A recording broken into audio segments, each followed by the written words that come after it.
You may have heard of Politics Joe before. It's a left-wing propaganda channel aimed at young people, trying to convince them that mass immigration is an eternal good and anyone that's against it is an evil racist bigot. Recently, they've been doing lots of vox pops on the streets. However, they usually struggle to find someone that's virulently pro-immigration. But luckily for them, they found a left-wing ideologue today who tells us that Britain has always been a nation of migrants. We are a nation of migrants, and there's hardly probably anybody that lives in the UK that doesn't originally come from somebody who migrated here.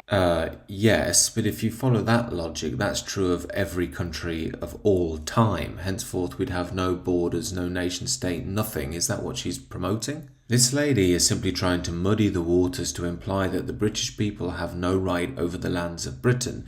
However, let me put it this way. On my paternal side, I go back to the Normans. That's 1,000 years in this country. On my maternal side, I go back to the Anglo-Saxons and the Vikings. That's up to 1,500 years. Now, for reference, the indigenous people of New Zealand, the Maoris, have only been there for 700 years. So I, who've got family history in Britain for 1,500 years, double that of a Maori, am somehow not indigenous, but they are, according to this lady's ideology.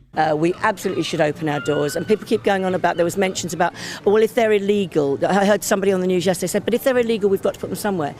They're not illegal. Yes, they are. The whole point of having a nation and citizenship is that you belong in a certain place. If someone tries to enter that place without citizenship, they are illegal. It doesn't mean they're a worthless human being. It just means they're illegally entering a state they don't belong to. It's very simple. Somewhere, I mean, what would people feel? I'm a teacher and I often speak to my kids about this. If you're a parent to young children like me, be very wary of women like this. They're enforcing their left-wing political ideology on unsuspecting children, and it's not their job and it's not in the syllabus. We have to be very careful of that. And so, how would you feel if something suddenly happened here?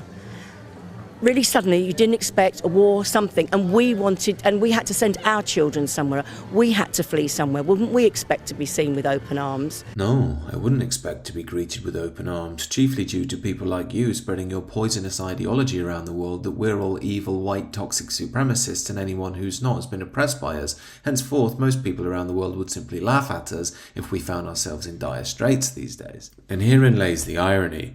This woman has been sheltered and protected in Britain to have her utopian views. Yet she doesn't see if we keep inviting the world here, there will be no Britain to protect lovies like her. In fact, we will find ourselves completely lost with no home at all. And just to be clear, I don't mind if people come here in reasonable numbers and seek to integrate into broader British society.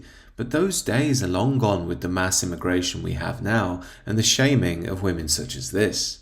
You know, and for me, I think we should be embarrassed about it. I think it's an atrocity. As I often say on this channel, we've got nothing to be ashamed about. Wanting to maintain your culture into the future is perfectly natural and normal.